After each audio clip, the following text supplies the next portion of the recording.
to Colourful, a podcast where we explore how race shapes experiences. I'm Stacey Jane, a white woman and mom of two living in Cape Town, looking to challenge the systems of privilege. And I'm Sena Zulu, a black woman living in Johannesburg, passionate about interrogating power dynamics and the intersection of identity. Our vision is to spark candid and open dialogues for a more inclusive South Africa. We're not afraid to have uncomfortable conversations because we believe that complacency perpetuates injustice. Ultimately, we aim to bridge divides through empathy and understanding. Sometimes we laugh, sometimes we cry, but at least we're doing it together. Welcome to Colourful.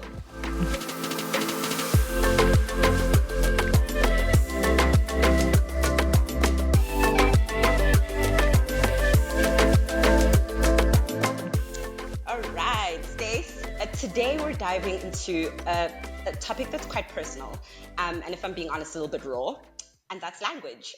When I was just 2 years old, my parents enrolled me in a preschool where I was the only black child. I had no idea what that meant at the time. Children are blissfully unaware of all these things, but I was surrounded by kids who were white and who spoke English. So before I could fully grasp my home language, which is isiZulu, I found myself spending 90% of my day immersed in English, speaking it, reading it, consuming media in it. And the result is something I've been really ashamed to admit for years now, and that is I speak, read, and write in English better than my mother tongue.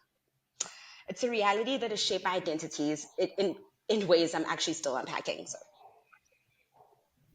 Yeah, and I can imagine, although of course it hasn't been my experience, but of course I can imagine that's really difficult to confront.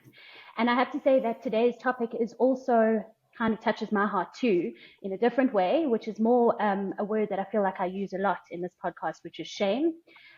Because I'm obviously a white woman and the only language that I speak is English. Yeah, thank you. Aisha, exactly. So, and what's actually more shameful than the fact that I don't speak any other languages is that it's never been a barrier for me in life. I can just get right on with it. And so I've never struggled to read English books or search for English shows or anything. There's never been a barrier for me. So my language is a privilege amongst all the other privileges that I have. Knowing this, yes, funda isiZulu, but way too late in my life. Stace, perfect. You said that amazing.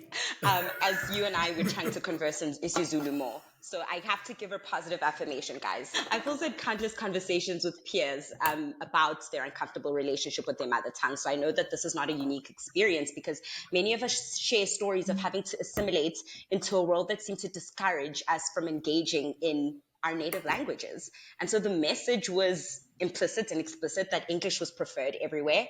And as a result, the proficiency in our mother tongue perished.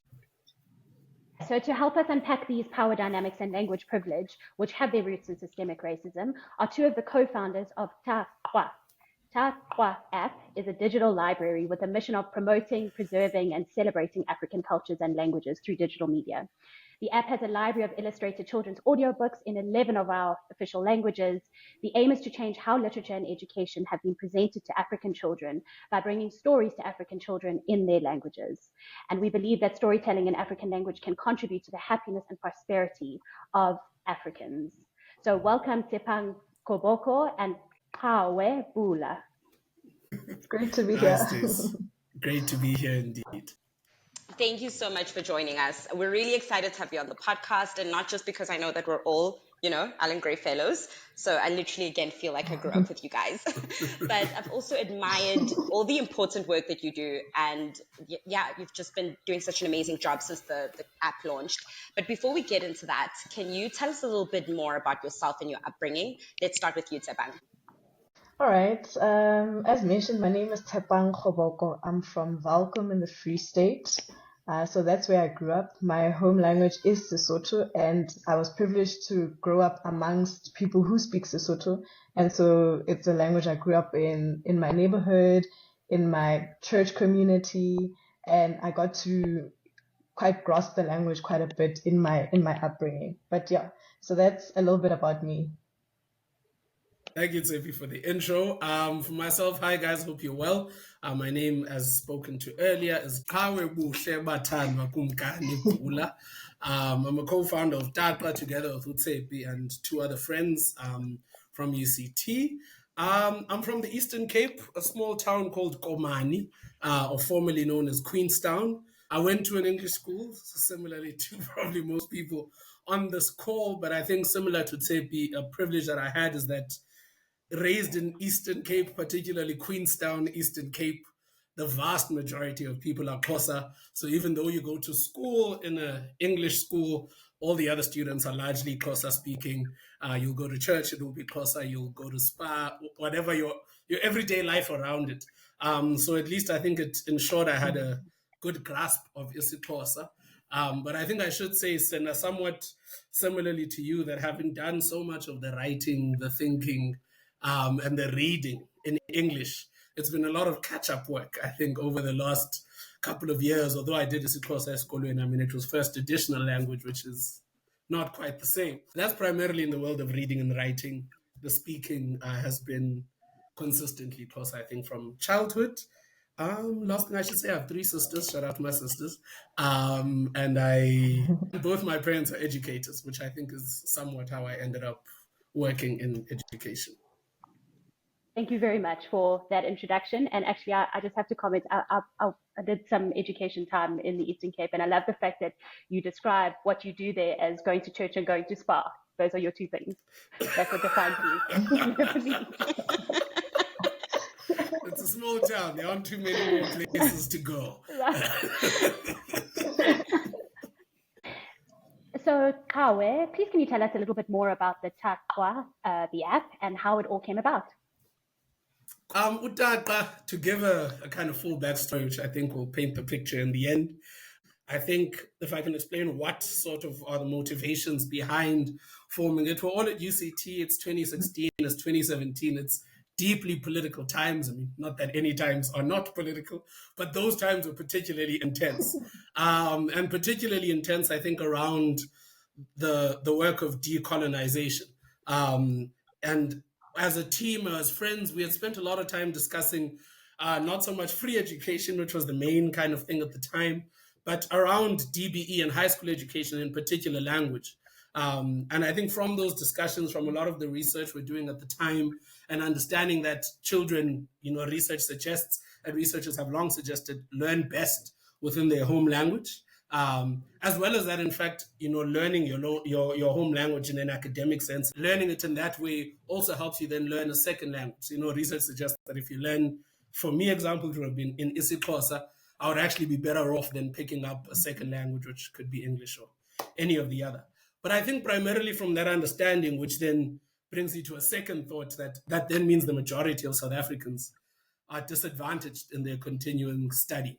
That as a Black South African child, you are most likely at least beyond grade 4, studying in a language other than your home language, studying in English or Afrikaans in the South African context. And those 2 groups make up less than 23% of the South African populace. So it's an understanding that the majority of South African children, similarly as it was under apartheid, who are Black South African children, continue to be disadvantaged in their ability, 1, to pick up academic concepts and understanding, the kind of work you're doing in an academic sense. 2, even in learning English, the language we understand as the kind of global language of commerce. And 3, in your ability to understand and love yourself. And so that's kind of the motivations. And at that time, I think it's in 2018, we decided to found TAQA, which initially is founded as a translation company with the intention of translating the kind of entire academic curriculum into, so I should say CAPS, so grade 1 to 12 academic curriculum, into isiXhosa, Afrikaans, Sesotho, Xitsonga, and Ndebele, all of the 11 official spoken languages of South Africa. But I think we soon realized that it's to start it with a goal as ambitious as translating the entire curriculum is a little difficult. And so we decided to take a smaller bite of the chunk, still very much within the ethos, but say focused where it starts. And so we come to children. And at that stage, we decide, okay, sharp, we want to build a digital library of children's books in all 11 official South African languages, and that's understanding that in the South African publishing sector, less than 10%, particularly in the children's book sector, is written in African home languages. When we speak to sales, about 83% of revenues in English. 4% is in Afrikaans, and then 13% is in the other languages, which other languages in this case are African home languages. And what this does is it removes an opportunity for African children to be introduced to a world of reading, to a world of literature within their home languages, and you're introduced within a foreign language from the very beginning, really. And that has the effects that we spoke to earlier in terms of your ability to learn to read, even, and that it wastes essentially 5-6 years of development within a particular language. And these books exist, they are written, there are many African authors out there, but it's hard to find a single place where you can get access to African languages and African literatures. And so we decided to build a digital library in which we pool essentially all of the various literary resources from different publishers, authors, etc., to create the single platform where African children in school, African children at home can access stories and books within African languages written for the African context as well.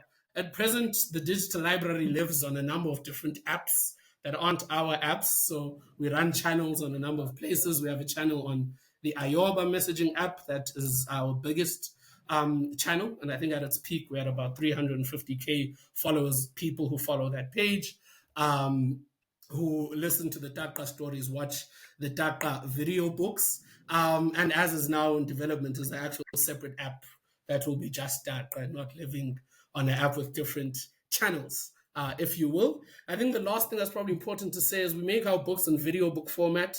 To explain video book format, it's an integration of the written format of the book with the audio format of a book. So we'll take a book, we'll record it into audio format, as well as then the illustrated format of a book, right? So it's not quite a cartoon. If you're reading Lion King, which isn't one of the books in our catalog, just a good example because everyone knows the Lion King.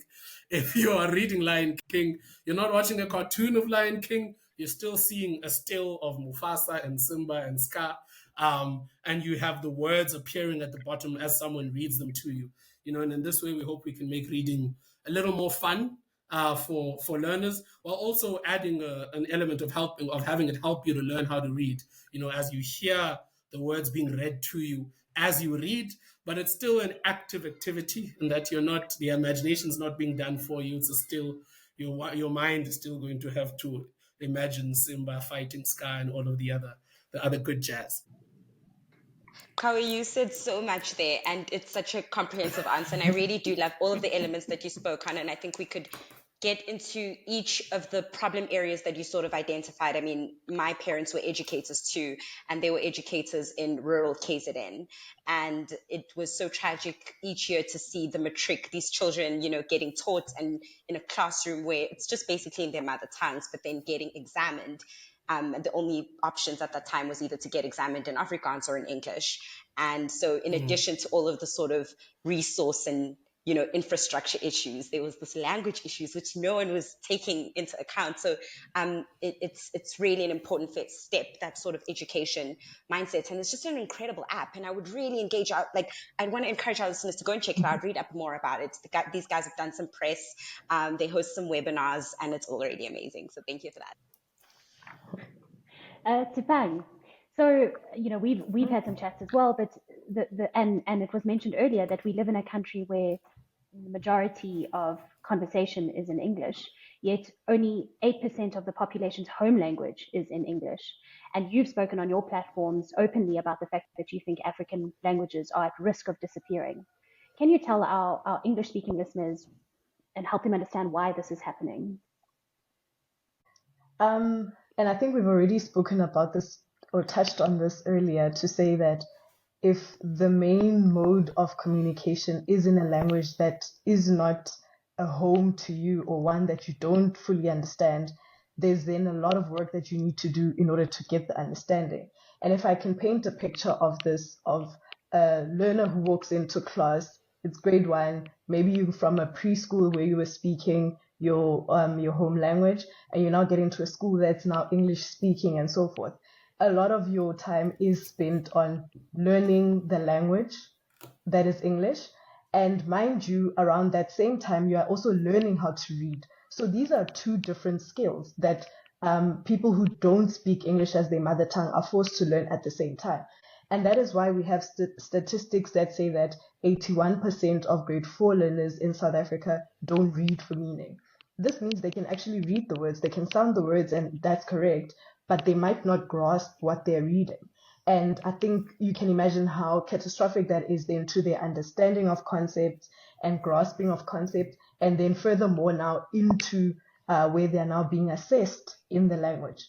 And we've been doing some work with the DBE, and from our learnings from Dr. Mbude, one thing that she mentioned was that, or an example she made was that when you're sitting in an exam and you're reading a language that you don't fully understand, you first need to read when you change the phase of water from solid to liquid, what do you end up with? You first need to translate that and say, okay, what does this mean? Okay, this is the answer. Translate it back to English and write the answer. And I think that's why you'll even get a lot of jobs saying, hey, to be a welder, you need to have grade 10 English, at least, and it shouldn't be that way, because you don't need the English language to do the job, to do welding or whatever other job there is. But because you'll need to understand your environment, you'll need to communicate with people, it then becomes a barrier to entry. Yeah, thanks, Tsepang. Some really valid points there. And tell me just the kind of ladder to that around how African languages are at risk of disappearing. All right, so given this challenge, right, as a parent, your thought is, how do I best set my child up for success?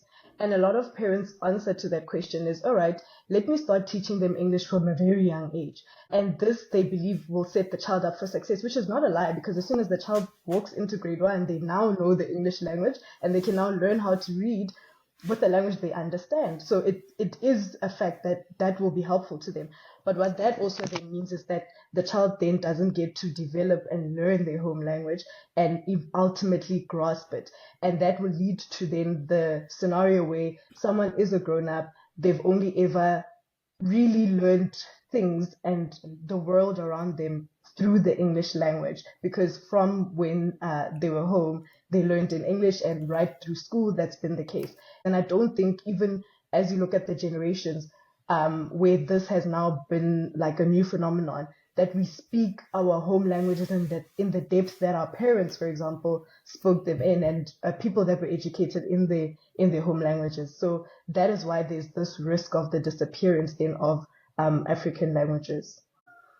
Thank you for that, Tsepang. And I think, people of color will observe this in younger generations. You just literally see the proficiency in your own mother tongue sort of decreasing as the generations go. But Qhawe, I want to take it to you, because when I joined TAQA's African Languages in Modern Day Society webinar back in March, you detailed the role of our colonial and apartheid history with where we find ourselves with the erosion of African languages today. How have colonial and apartheid era policies contributed to the marginalization and erasure of South African languages or other ethnic languages? I think what Unguki outlines well, that I think is a good place for me to start, is that in the project of colonizing, a person, you want to subdue them, one, in the kind of physical sense, and that will be the gun, that we must be too afraid to rise and act out, or rise and challenge, seek to topple the kind of power that's oppressing you. But that's a very short-term solution. I'm fearful today, tomorrow I might sing a guicho and be back up to come fight again, right? So the second part, and the more long-lasting part, is that you need to colonize my soul, right? Which in reality means I need to believe that I am genuinely an inferior person to the white man to be able to perpetually accept their rule. And so there's much work that colonialism did in the cultural end of things, in the form of cultural imperialism, to kind of remove us from our sense of self, to help us forget who we are, create aliens of us as Black people, such that the only forms of humanity, the only forms of thought, the only forms of imagination that we can imagine are that of the white person, and in particular the white man, and therefore we accept, their perpetual rule. And a key place that this has been done is via language, right? And that if you think of language not just as the way we speak to one another, but one as a collective memory bank of people across time. Language evolves and grows as things come alive. You understand that if you are to actively kill a language, and we'll come back to the how, you one decrease at least our cultural reserves in terms of our history, in terms of the way we think and view the world,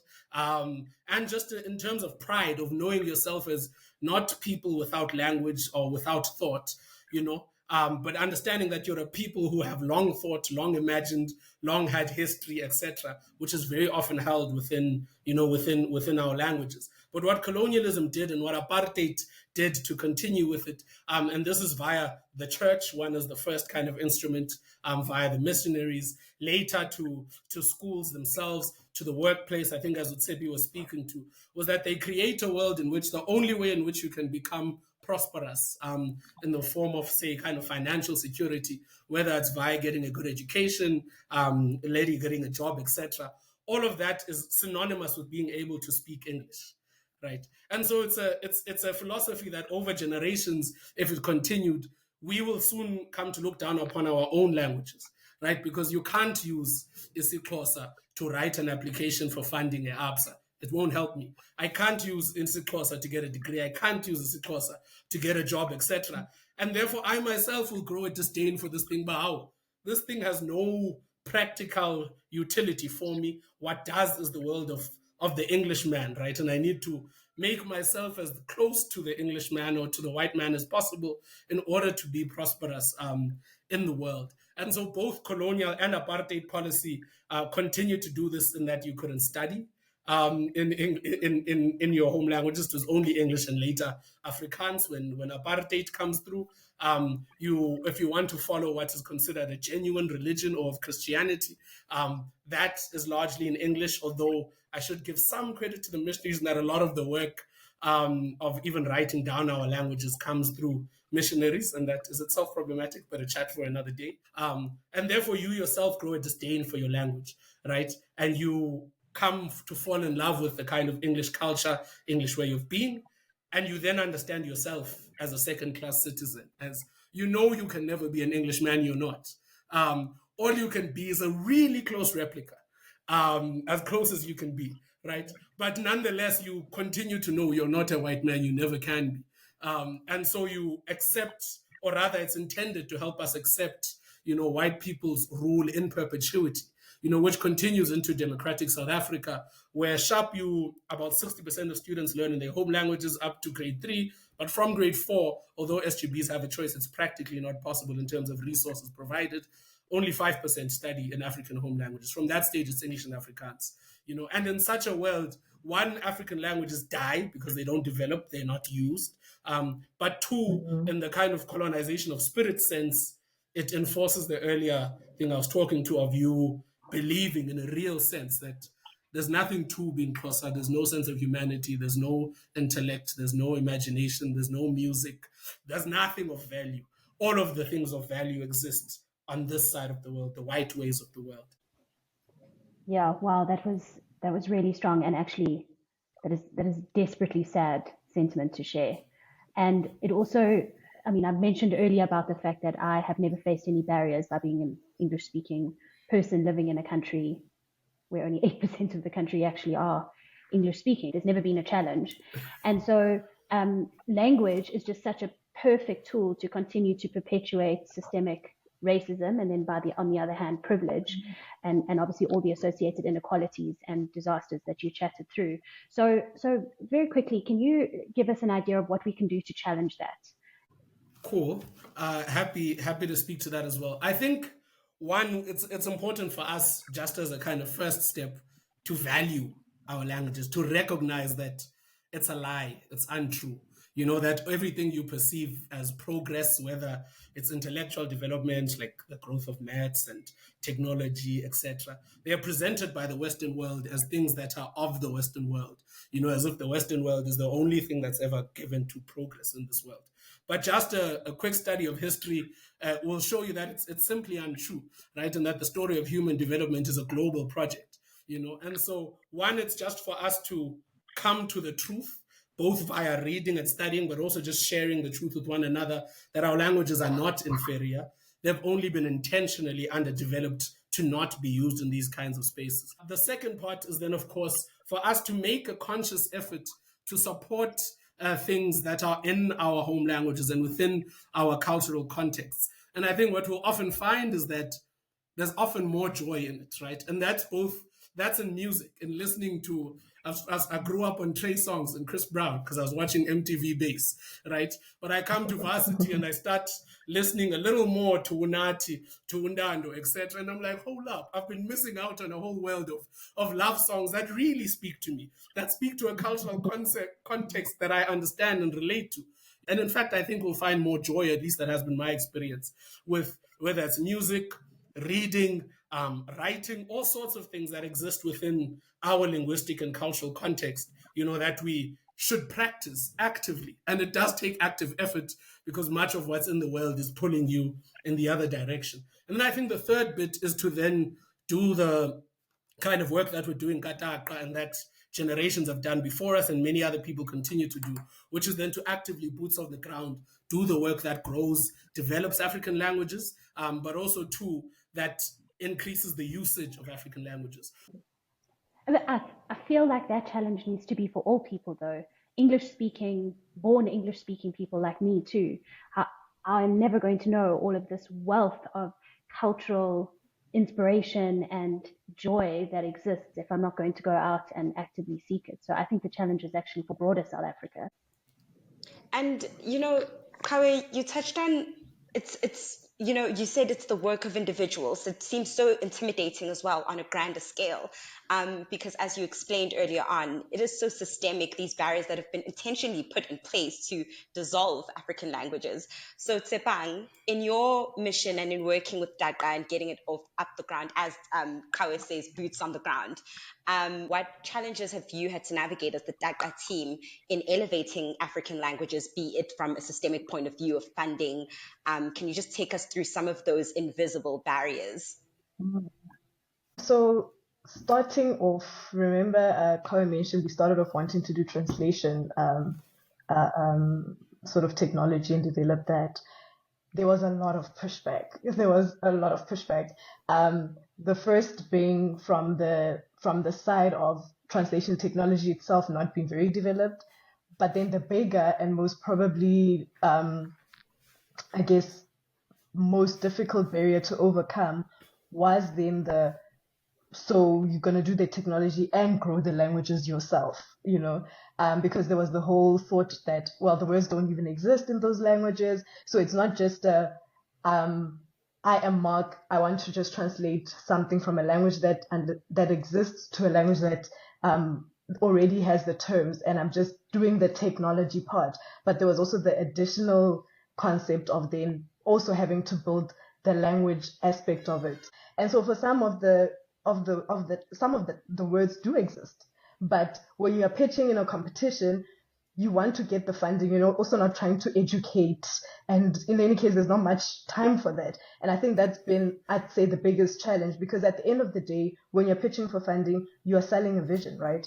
And for you to sell a vision that someone exists in a system that doesn't buy into and is geared towards not buying into, there's a lot of work that you need to do in that 10-minute pitch, besides just talking to the financial projections and talking to this is what we want to do.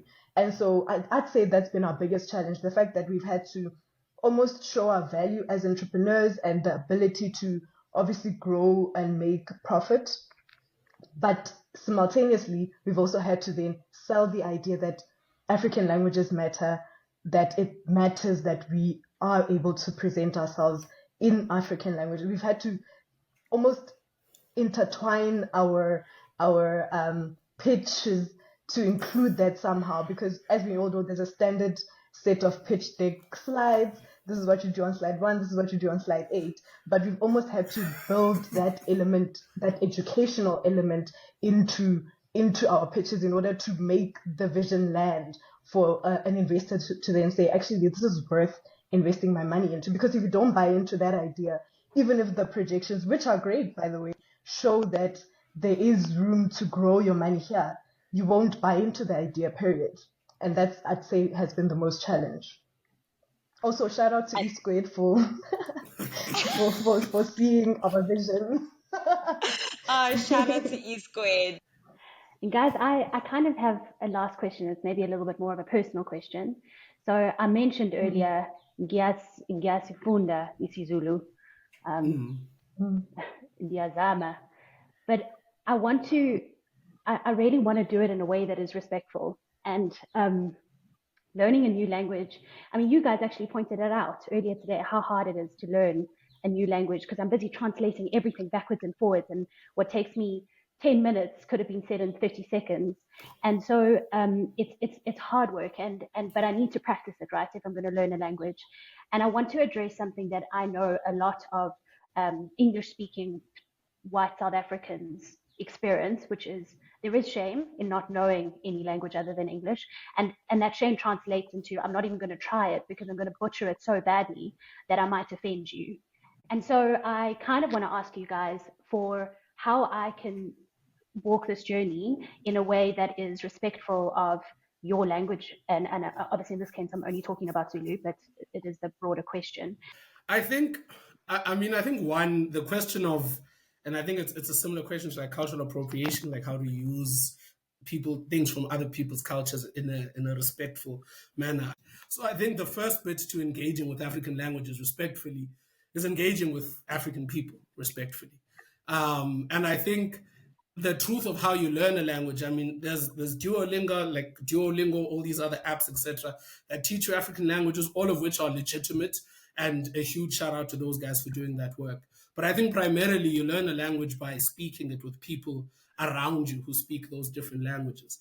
And I think it's in fact not as hard as we think it is. In learning the base of the language itself, it genuinely comes from speaking with people. And I think maybe sometimes for white South Africans, Stacey, it may be the shame you're speaking to, and for some people just it not seeming important enough to learn the African languages. But I think of, say, myself learning Sesotho. I'm not a great Sesotho speaker, but I'm a competent Sesotho speaker and can communicate with people around Jersey. And it's continuous conversations with people. It's asking, oh, okay, what does that word mean? And speaking with them, I think the written versions of languages are good places to learn, but it's static, it's unevolving. The real sense of language, I think, is learned from people in an everyday conversational kind of sense, and continuing to ask, trying to use it. Of course, you then need a safe space of people who will let you try some things and say them terribly at first, but you keep getting better with it. And I think the second bit is the kind of cultural interaction with it, and I think particularly things with subtitles are quite useful.